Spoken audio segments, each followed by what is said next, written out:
You didn't include your dear wife and brother from this damned list of shame. You have proof, stinker. You are both dead to me. Sit back and listen to this magical story. My husband was not scheduled to return from deployment for another 3 months. I drove over to my mother-in-law's house after my scheduled monthly pregnancy wellness exam to let her know all was well. As I walked into my mother-in-law's front door, I felt that there was something not quite right. From the look on her face, I could tell that she was extremely pissed off at me for some reason. I thought to myself, please God, no, she can't know.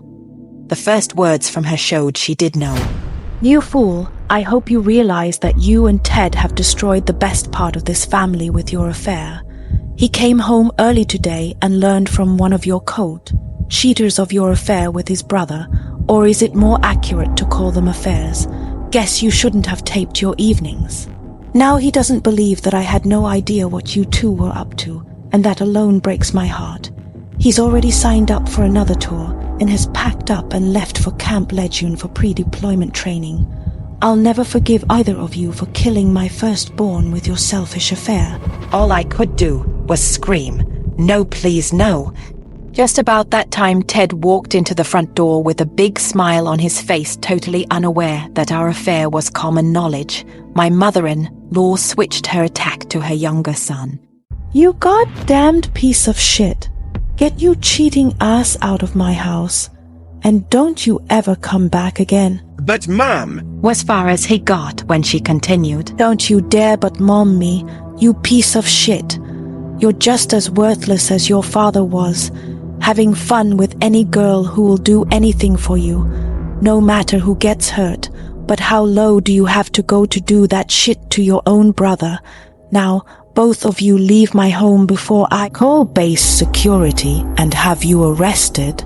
As I turned to leave, she followed up with, you surely realize that now that he knows of your affair, he will definitely be requesting a DNA sample once your bastard child is born to prove who is the actual father, don't you?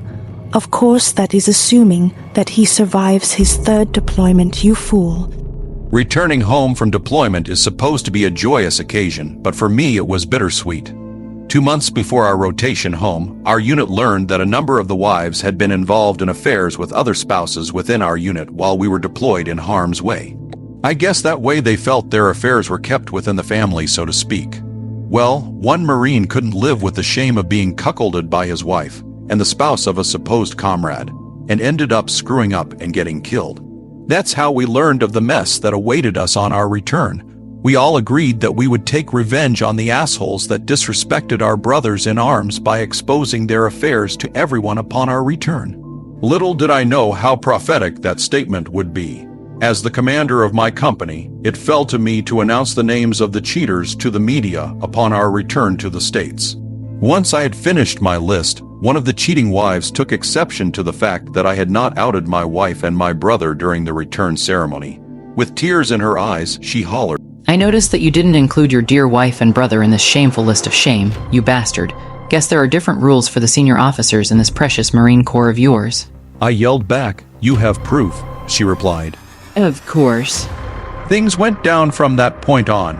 I have instructed MP to arrest her, check her so-called evidence and report back to me on the results.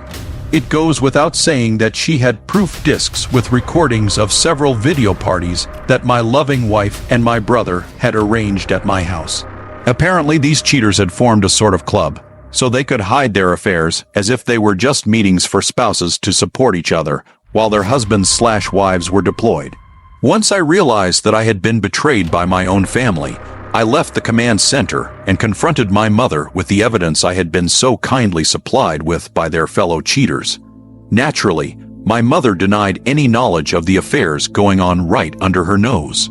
A fact that I assured her was very hard to believe. I told her that I was applying for a further deployment immediately, and didn't even need to unpack my bags as I was leaving for training that afternoon. As Ted and I left my mother-in-law's house, we were approached by 2 armed officers from base security and commanded to immediately accompany them to base security headquarters.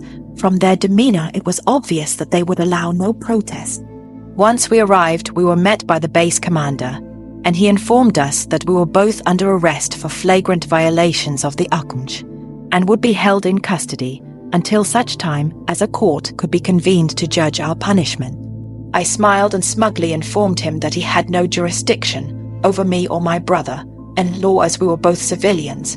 He smiled and said, "Oh, but I beg to differ with you. You committed these acts on my base, using my government property for your clandestine gatherings, which I personally believe were terroristic in nature, and therefore legally fall under Homeland Security jurisdiction. As such, you two will be kept in isolation until such time as I deem fit to convene a tribunal." As we were being led away, one of the enlisted men handed me an envelope with my name handwritten in my husband's scrawl. I opened it and read the last communication I would ever receive from my husband. It read simply, You are both dead to me. Subscribe to our channel so that your second chaff doesn't cheat on you, and go ahead and listen to the next story, because this story is nothing compared to the next one. If you're under 18, don't even think about listening to the next one.